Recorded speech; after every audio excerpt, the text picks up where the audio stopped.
Good morning students. Now it's time to class second Hindi व्याकरण means Hindi grammar. Okay. Chapter 1 भाषा and व्याकरण. Already आपको मैंने chapters का फर्स्ट चैप्टर रीडिंग कराई थी.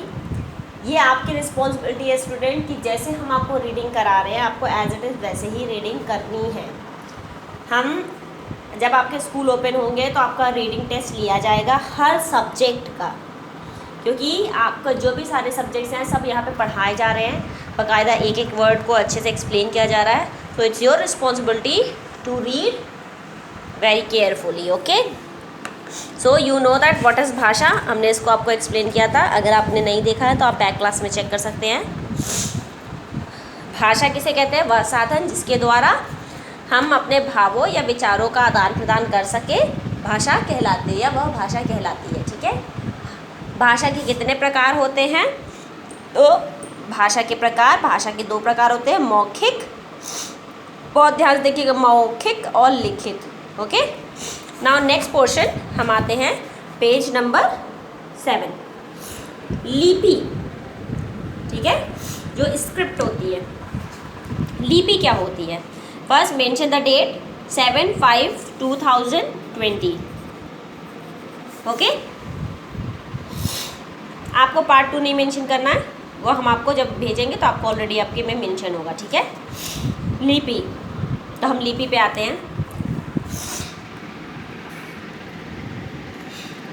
जब हम किसी भाषा को लिखते हैं तो हमें लिपि का सहारा लेना पड़ता है. जब आप किसी भी भाषा को लिखते हो तो लिपि का सहारा लेना पड़ता है. जैसे कि हम, ये आपकी हिंदी सब्जेक्ट है तो आप कौन सी हिंदी लिपि लिखते, इजी वे में हम आपको बता रहे हैं, हिंदी लिपि लिखते हो. ठीक है. इंग्लिश में आप इंग्लिश की लिपि यूज़ करते हो. मैथ्स में मैथ्स के काउंटिंग लिखते हो या मैथ्स के लेटर्स लिखते हो तो मैथ्स की लिपि यूज़ करते हो. ठीक है. सेम एज इट इज़ ये होती है. ठीक है. फॉर एन एग्जाम्पल, ध्वनि चिन्हों को लिखने की विधि लिपि कहलाती है. जैसे हम आपको डिक्टेशन देते हैं ना, चलिए लिखिए, मेरा नाम अनुराधा है, मैं कक्षा 2 में पढ़ती हूँ, या मैं कक्षा 2 की छात्रा हूँ. तो जब आप इसको लिखोगे तो हिंदी में लिखोगे ना, तो उसको लिखना जो होता है ना की विधि, जो लिखने की विधि होती है उसको क्या कहते हैं? लिपि कहते हैं. जैसे हिंदी को हम देवनागरी कहते हैं, अंग्रेज़ी को रोमन में लिखते हैं, उर्दू, फारसी, बंगला. ठीक है. और पंजाबी को कैसे लिखते हैं? गुरुमुखी. इन भाषाओं की लिपियाँ देखिए. इन भाषाओं की लिपियों को ध्यान से देखिए. फिर से, हिंदी की क्या होती है? देवनागरी. अंग्रेज़ी की रोमन, उर्दू, फारसी, बंगला, पंजाबी गुरुमुखी. नेक्स्ट, भारत में अनेक भाषाएं बोली और लिखी जाती हैं, जैसे हिंदी, पंजाबी, मराठी, गुजराती, तमिल, तेलुगु, कन्नड़, मलयालम, कोंकणी. आप अलग अलग स्टेट जाएंगे तो आपको अलग अलग लैंग्वेज मिलेगी. ठीक है. आप पंजाब जाएंगे तो आपको पंजाबी मिलेगी. आप महाराष्ट्र चले जाओगे तो वहाँ मराठी मिलेगी. गुजरात चले जाओगे तो वहाँ गुजराती बोलते हैं. तमिलनाडु चले जाओगे तमिल, ऐसी तेलुगु. कर्नाटक में कन्नड़, मलयालम और कोंकणी, ये लैंग्वेजेस होती हैं. ठीक है. अब हम आते हैं नेक्स्ट, व्याकरण मतलब ग्रामर. व्याकरण, अभी हम जो चैप्टर बुक रीड कर रहे हैं वो ग्रामर है, व्याकरण है ना. अब व्याकरण क्या है उसको पढ़ते हैं. ठीक है. हम अपने विचारों या भावों का आदान प्रदान करने के लिए वाक्यों का प्रयोग करते हैं. वाक्य शब्दों से बनते हैं. उचित शब्दों का चुनाव करना तथा उनका प्रयोग करना कुछ खास नियमों पर आधारित होता है. इनसे हमें किसी भाषा के सही या गलत होने का पता चलता है. व्याकरण हमें किसी भाषा के बोलने और लिखने का सही ढंग बताता है. अभी जैसे हमने आपको बताया कि लिपि क्या होती है, जब हम कुछ बोलते हैं तो आप उसको सही वे में लिखते हो ना. जब गलत लिखोगे तो मैम उसमें करेक्शन करती ना कि ये आपने गलत लिखा. तो वही सेम है। सेम क्या है? हम अपने विचारों और भावों का आदान प्रदान करने के लिए वाक्यों का प्रयोग करते हैं। मैं अपनी चीज़ों को एक्सप्लेन कर रही हूँ, वो कैसे कर रही हूँ? वाक्यों के माध्यम से कर रही हूँ ना। वाक्य शब्दों से बनते हैं। जो शब्द होते हैं जैसे कि वह, किताब, ये सब शब्द होते हैं ना, इन शब्दों को मिला के वाक्य बनते, जैसे कि हम पढ़ा रहे हैं या हम हिंदी व्याकरण पढ़ा रहे हैं। ये पूरा वाक्य बन गया ना अलग अलग शब्दों से।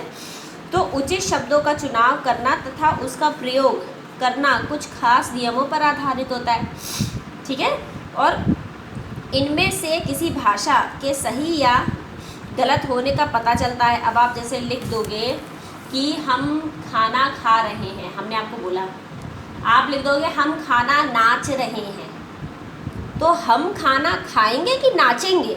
खाना कभी नाचता है या हम खाना नाच रहे हैं? कुछ अलग सा जा रहा है ना। तो ये हमें सही और गलत होने का पता चलता है इससे, कि हम क्या सही है क्या गलत है, ठीक है। व्याकरण हमें किसी भाषा के बोलने और लिखने का सही ढंग बताता है कि हमें किस तरह से लिखना चाहिए, ठीक है। व्याकरण वह शास्त्र है जिससे किसी भाषा को शुद्ध रूप में बोलने व लिखने का ज्ञान प्राप्त होता है। व्याकरण क्या है या व्याकरण किसे कहते हैं? व्याकरण वह शास्त्र है जिससे किसी भाषा को शुद्ध रूप से बोलने व लिखने का ज्ञान प्राप्त होता है। भाषा क्या, व्याकरण क्या आता है? इसी व्याकरण के ही आपके जो फर्स्ट चैप्टर है उसमें मैम आपको स्टोरी पढ़ाती है, हम आपको स्टोरी पढ़ाते हैं या पोएम पढ़ाते हैं, ठीक है।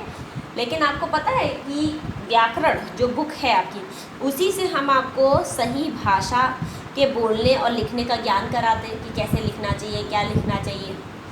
अगर आप पहले खाना, आप मान लीजिए सुबेरे आप खाना खा के आए हो और हम आपसे पूछा आज आपने मॉर्निंग में क्या लंच की, ब्रेकफास्ट किया था, तो आप हमसे क्या बोलोगे? मैम मैंने ये खाया था, या मैम मैंने पूरी सब्जी खाई थी। आप ये बोलोगे मैम मैंने पूरी सब्जी खाई है।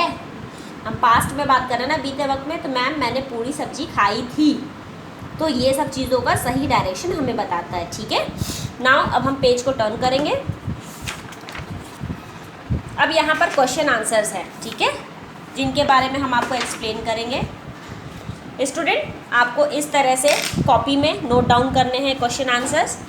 सबसे पहले लिखेंगे पाठ भाषा, और यहाँ ऊपर क्या लिखेंगे? 7,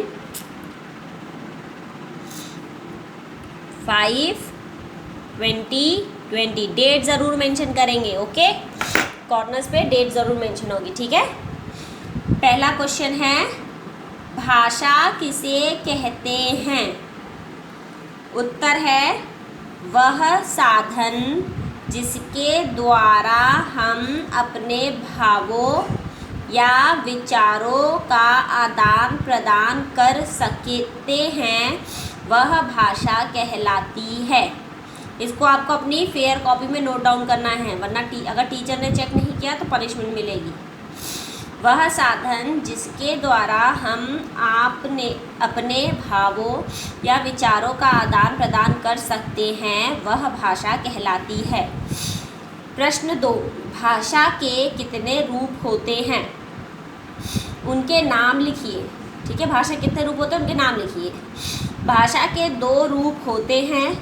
पहला है मौखिक और लिखित। आपको इसी तरह से लिखना है, ठीक है, ऐसे लिखना है, बिल्कुल इसी तरह से डिज़ाइन बना के, जैसे आपकी बुक में बना है ना स्टार्टिंग में। तो भाषा के 2 रूप होते हैं, तो आप हेडिंग में डालोगे भाषा, फिर एक ऐसे लाइन खींचोगे, एक स्लीपिंग लाइन लंबी सी खींचोगे, फिर नीचे एक छोटी छोटी लाइन खींच के उसमें एरो यूज़ करोगे।